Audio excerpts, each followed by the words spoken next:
welcome everybody. I'm absolutely impressed that you've all got here so early on a Monday morning. That's really good to see so many people here. Can you hear me? Yes. I'm bound behind this place, by the way, because the microphone's here, right? So welcome everybody. This is the welcome breakfast for Postgraduate Week. I'm Jenny Billow. I'm Head of Research and Development at the University, and it's my privilege to be here to talk to you about Postgraduate Week and to introduce our keynote speaker. How many people have been to a breakfast before? Excellent. So you know that it's going to be a great week. Excellent. All right, so Postgraduate Week, for those who haven't been involved before, involves lots of activities, events, workshops, and lots of opportunity to connect, starting with this one. Good place to meet, isn't it, at breakfast? So each day in the Postgraduate Week has been themed this year. We've not done it before, but we've themed each day during this week to represent a part of your research journey. So today, being Monday, is called Preparing. Tuesday is Progressing. Wednesday is Refining. And then Thursday and Friday is Connecting. So you can choose which workshops and events that you want to go to that fit in with those particular themes. And you've probably got preferences as to what you'd like to be involved in. On your tables, there is a sheet that tells you about the different workshops that are on under those themes this week. And please feel free to join in on those workshops. Before I go any further though, I should probably give you some housekeeping details. One of which is if there's an emergency, we will go out of these doors here, turn left and go out into the entry outside of WG, outside the big glass doors. Hopefully you'll have had your breakfast before any emergency crops up. The second thing is the washroom facilities are out of these doors and turn right past the student hub, and the toilets are right at the very end of the corridor. And the last thing is our keynote speaker will talk for a while, we'll have time for questions, and then the room is available for you to talk to each other until just before 10 o'clock, for those who have time to stay on. So Postgraduate Week, well, what have we got? We've got heaps of research workshops. Again, see those on the flyers. We've also got a gender and diversity research group that's going to meet on Thursday, and you're most welcome to come to that. You don't need to register for that particular event. We've got peer mentoring groups that are going to meet during this week, and they are also advertised on the tables or out on the registration desk. These peer mentoring groups, and I can see some people from them, they meet during the year and they connect as a group and support each other, sometimes with particular topics, sometimes as peer support groups. And what they're doing this week is they've agreed to have open sessions, which means if you don't belong to the peer mentoring group at the moment, you can go along and see what happens. And if you like it, then you can join that group. So please check those out too. There is a poster display put up in the WG foyer over there. For those who have done posters, check that yours is up there, but if not, I'm sure it will be there very shortly, because I think most of them are there now, aren't they? Yeah, okay. And these posters are going to be part of the symposium on Friday. So go and check them out during the week and see the hard work that some people have put into those posters. The students actually are going to talk to those posters between 1 and 1:30 on Friday at the symposium. So if you've got questions you want to ask about those topics, you can go and see those students then. Then on Friday, we've got the 11th Annual Postgraduate Symposium. How many people are presenting? There's a few small hands down here. So put your hand right up. Good on you for presenting, and I hope the rest of you will be attending the symposium. It's a really busy program. We've got great themes. I think we've got about 40 presenters. Where's the nose gone? Is it about 40? About 40 presenters, all on different themes. So you've got a wide variety of topics to listen to. So that's on Friday. The symposium kicks off with Professor Welby-Ings talking, and his topic, and I'm going to have to read this, Surviving Vesuvius, Eruption, Research, and the Nature of Your Thesis. Now, if that doesn't get you there, nothing will, because I think that sounds amazing. That sounds really interesting. And he'll kick off the day, and then we'll have a lot of research presentations throughout the day. In the afternoon, after the middle of the afternoon, we're going to have the 3-minute thesis competition. We had a huge number of applicants this year, and we're down to the finalists, and they will do their presentations. They get one slide, and they have to talk within 3 minutes only, which is quite a feat. It's exciting because the winners will go on to the international competition, the Asia Pacific competition, if they're doctoral students. And if they're master students, they go down country to the inter-university finals. So all very exciting, and we want AUT to have a lot of support for those finalists. So come along and listen to that too. Other than that, I think that's probably everything to do with the symposium and the 3-minute thesis. I think I've done everything, Annalise. That's good. Okay. You know, one of the great things about my job, apart from meeting people like you and working with research students, is I get to be a judge at the 3-minute thesis. And I'm going to introduce our speaker today, and I know him from the 3-minute thesis because he won it the first time AUT ran a competition here. Jesse won the 3-minute thesis. And the second great thing about what's happened with Jesse is that he's now got his doctorate, which is fantastic. So I'm going to be introducing Dr. Jesse Pirini.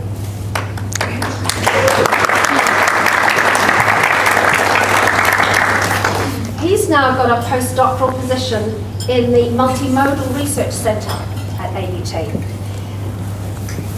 This is very impressive, what I'm going to read here. He received a Dean's Award for his PhD, which he finished in 2015, and he's been very successful in gaining external funding, including a Sasakawa Young Leaders PhD Fellowship, a BB Fellowship from UNESCO and NZCER, and a Curious Minds grant from MBIE. That's not bad going, but that's not all, you know.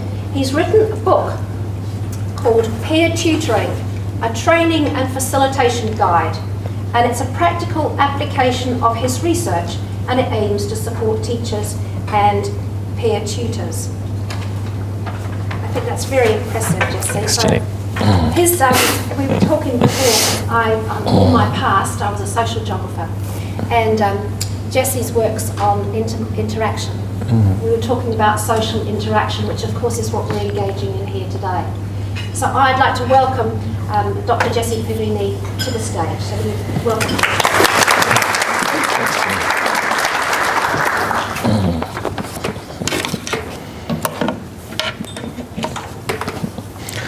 Tēnā koutou, he mihi nui tēnei ki a koutou.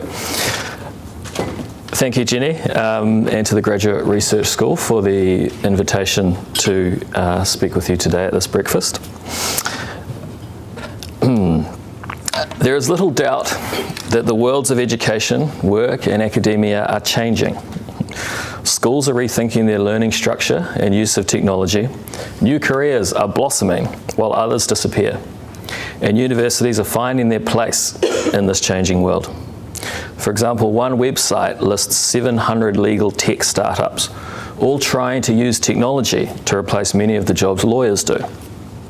Using technology like artificial intelligence to do professional jobs like law, accounting and so on can be quite confronting, because it makes me wonder, could a robot do my job?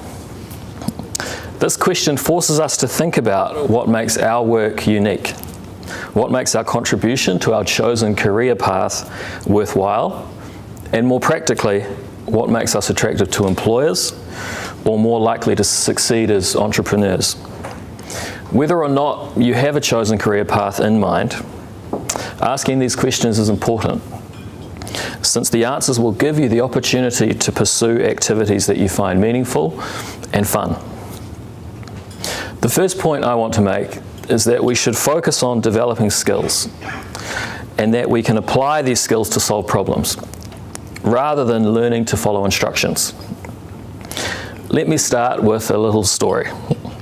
My partner and I just had our first child. She's 4 months old, and her name is Awa. If you know any new parents, you'll know that all they really want to do is talk about their children. So let me get that out of my system. So Kate, my partner, she takes Awa to a playgroup where they have child experts visit.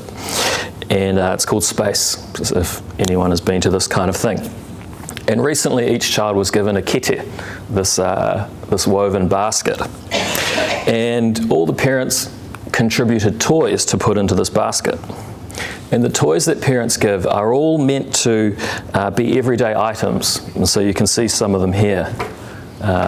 There's a spoon, there's this kind of shower loofah thing, there's a little pony toy, the lids to some jars, some scraps of material. And the toys that parents gave are meant to encourage what's called heuristic play. And this means open-ended discovery. So kids can do anything with the objects in their basket. There's no prescribed way to use these objects.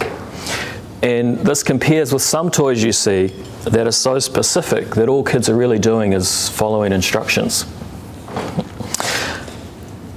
I think it's important to turn up to a meeting with your supervisor expecting to dive into a basket of toys that encourage open-ended discovery. Don't expect to get a set of directions to follow. Expect to pull out a wooden spoon and a loofah and try and work out the significance of your findings. This means that at times you have to be a bit of a lone wolf if you're not looking to always follow instructions. You have to take your own instructions. You have to follow your own advice and live with the results. Of course, a good supervisor will give you strong feedback at the right time about your direction. I still remember slaving away on a chapter and then bringing it into my supervisor to read. And Ivana has the same supervisor. She took one look at the first paragraph and she said, right, let's start again. And I think at AUT we strive to provide opportunities for heuristic play. And I think it's important that we enjoy the work we're doing and we really seek to explore the things that we're doing. So I think it's important to take up that challenge, to treat your experience here as open-ended play, instead of looking for someone to lay out instructions. If the jobs of the future really are changing, then we need to be ready for that. In a recent article in The Guardian, John Norton points out that automated productivity improvements in one area of work can bring about improvements in other areas. He uses the example of a chatbot, and some of you might have heard of this chatbot. It helps you fight parking fines, so it might be quite useful, especially if you're coming into park around AUT sometimes. So the bot asks you a series of questions, like the location of the ticket, what kind of car you have, and so on. And then it drafts a letter for you with all of the appropriate legal jargon. And then you send this letter away to the council, and hopefully, apparently the bot is successful 55% of the time. So the bot, it's not really a lawyer, but it automates some of the mundane tasks that a lawyer might do. And Norton argues that the parking ticket robot provides a different way to think about automation. He argues that we should focus on distinguishing between tasks that can and should be automated and those where human experience, sensitivity, and creativity are needed. I'd like to argue that approaching your research as open play will help you develop those distinctly human skills which will help you solve the problems that you're interested in. So this is the first point that I'm trying to make really, is that focus on developing skills over following instructions. But I also don't think it's just up to the university program that you're enrolled in to provide these kinds of opportunities. And that brings me to my second point. Make the most of opportunities with real-world outcomes. You can do the minimum, or you can take on some additional opportunities that might come up. One example for me is writing my first article. I wrote and published this article in 2013, and it was supposed to take me about 3 weeks. At least that's what I thought. The experienced academics among us will be able to tell that I was grossly underestimating. It took far longer, and it was extremely hard work. It was painful. At times it was even demoralizing. But it was also really invigorating, exciting, and one of the best growth experiences I could have had at that particular point in time. Those of you presenting at the Postgrad Symposium this week might have had or may still be having, and maybe that's why some people aren't at this breakfast, having a similar experience. And it's that challenge and invigoration of throwing your ideas into an article or a presentation that forces you to grow and develop. And to take this growth back with you to your thesis, your dissertation, or your courses.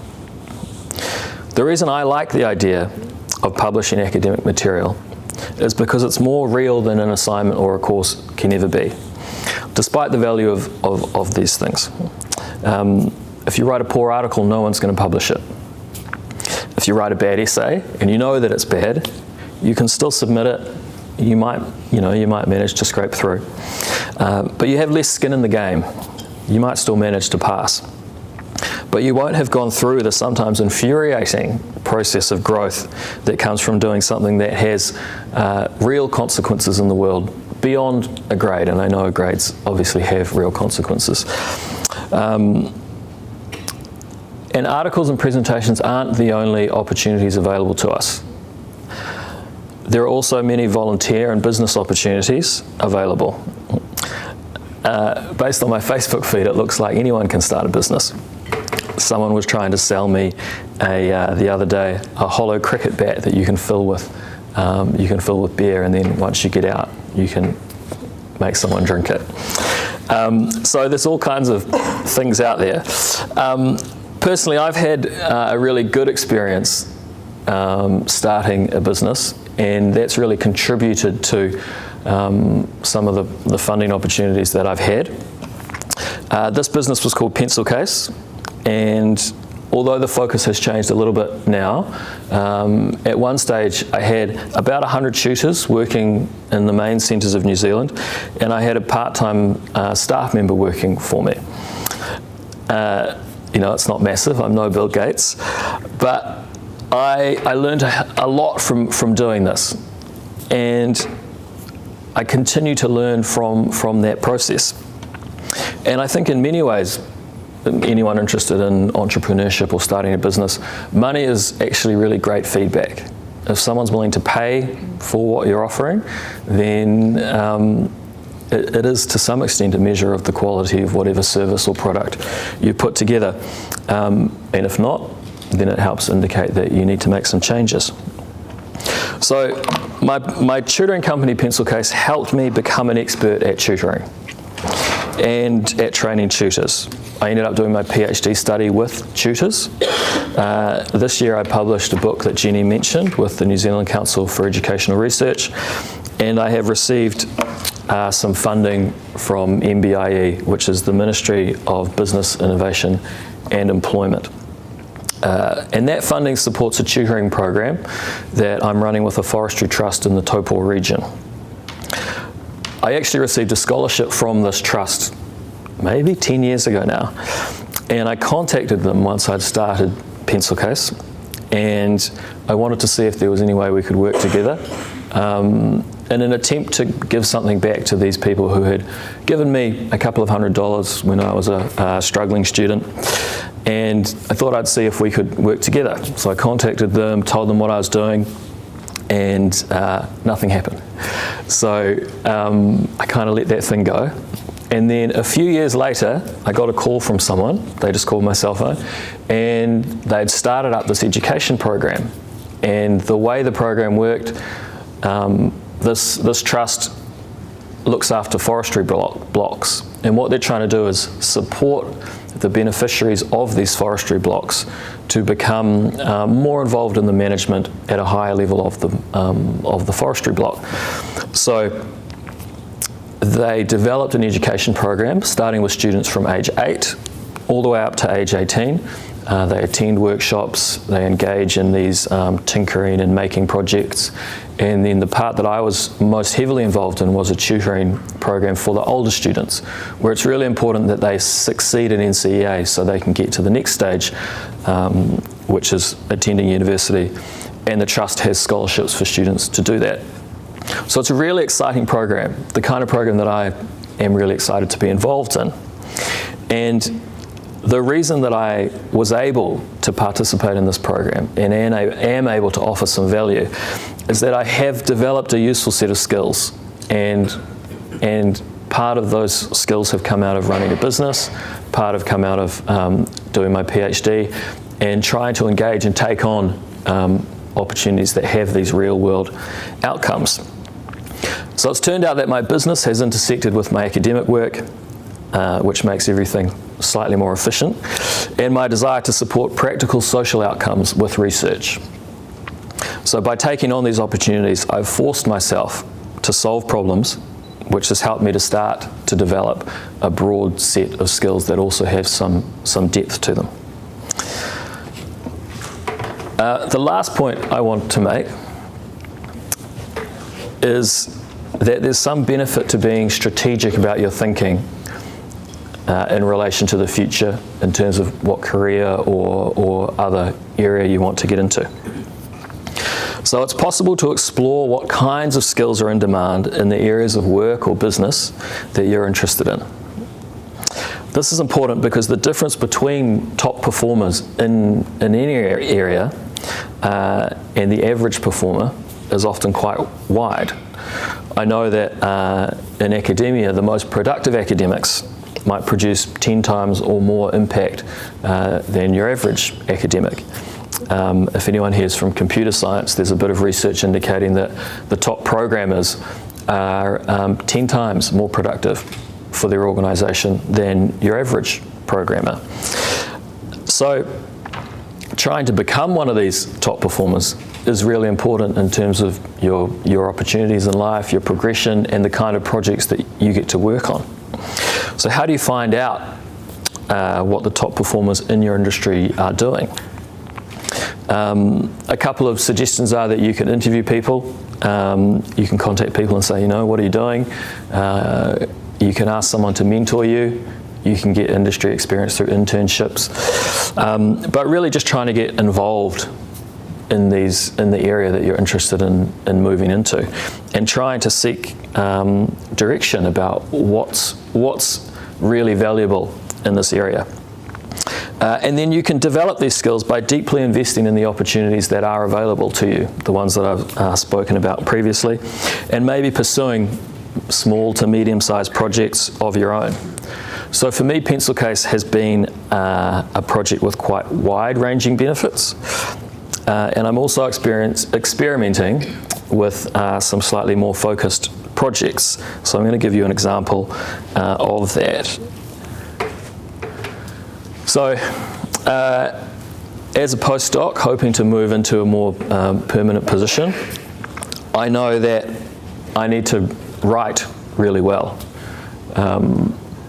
particularly in my academic area. I do a lot of writing, and I need a deep knowledge of literature in my field and also beyond that. And I need to be able to pull together links between these different parts of the literature. And in the past, I think I've really just allowed that to develop holistically or organically through doing reading that I was doing. But I'm trying to take a slightly more focused approach. So I started a project with not a very creative name. It's called 40 Summaries. And my goal is to write 40 summaries this year of academic articles and books. So my summaries are about 500 to 1,000 words long. And so that equates to about 20,000 to 40,000 words per year of quite in-depth academic writing. And as I review these summaries, I find when I write the next one, I start to draw on stuff that I wrote in my earlier summaries. And as I review them, I start to write additional things inside the summaries based on other stuff that I've read. So I think it is helping me achieve this goal of getting a really deep knowledge of the literature in a more focused manner than I think I might have been approaching this previously. So I want to talk a little bit about some of the things that I've learned from this little mini project. This is an important question, I think, that probably everyone faces. How do you choose what to read and what to prioritize? I know when I jump on Google and I'm just searching for keywords, there are probably a million results. And this, I think, is a really important academic skill, to be quite discerning in what's good quality and what's not, what's relevant, what's irrelevant. And this project has helped me really refine my ability to do that. And this is a little, go back one. This is a little reflection I wrote a couple of months ago, and I wonder if people have the same kind of issue. How do you capture notes from an interesting paper when I don't want to develop a full summary? Do I need to differentiate notes that are kind of less important from full summaries? And is there a relevant difference between these types of notes? Less important, more important? How do you work with these things? And we've probably all had the experience where we read something and think, a little bit of that's interesting, I'm going to try and capture it. Where do I put it? You end up with scraps of paper everywhere, you start to get overwhelmed. So I don't have an answer for how to necessarily do that, but this project has helped me really get into that as a skill, and to try and find some techniques that work for me in terms of dealing with these issues when I dive into the literature. So I think this project is going to be really helpful. Now, okay, like any good educator, I have a small task for everyone to do. So I'd like to invite you to take 2 minutes just in your tables, maybe turn to the person, obviously introduce yourselves, and what are some areas that you're interested in working in or starting a business in? I'm sure some people here are looking to progress into academia, but I know obviously there are lots of different pathways from postgraduate. What are some of the key skills in your areas of interest that you can identify now that you're already aware of? And what might be a short-term project which might help you develop just one of these skills? So I thought I'd like to invite you to just take a couple of minutes, and then we'll come back. Maybe we can have a few questions or discussions, maybe whatever comes up, and then I just have a brief conclusion. So we'll just take until about maybe 5 or 10 past 9. Does anyone have any questions or comments about that specific activity? Well, I might move on to just concluding now. So I have some quotes, I'm going to take those away. I'd like to finish with the basket of toys designed for heuristic play. And just conclude. So the 3 points that I was trying to make are that I think it's really important to focus on solving problems rather than following instructions, and to seek out opportunities to test your skills in the real world. And I think this is a big part of what the Graduate Research School is doing and has done with this week. The opportunity to give a presentation, to prepare a poster, to do a 3-minute thesis. And when I did it, that was the very first one. I know now that the competition has really picked up, and so it's an even better opportunity to develop yourself.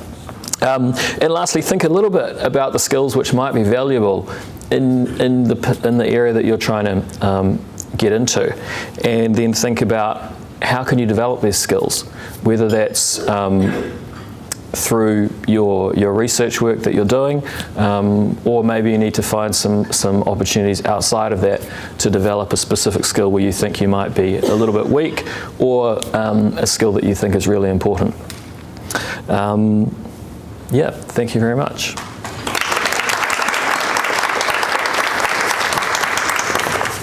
Thanks, Jen. Do we have any questions for Jesse? Just a practical question. I really liked your summaries localities that you see yourself. Yeah. Where are you stashing these summaries? Because I wonder if I should sticking them in your bibliographic system as one way of putting them somewhere you can find them. I've started using Google Drive because I'm started using a thing called Paperpile to manage my references. So I used to use Zotero. I'm sure everyone here is into their own bibliographic reference systems. Anyway, Paperpile integrates really well with the Google thing. It's got some limitations, but I think it's quite useful.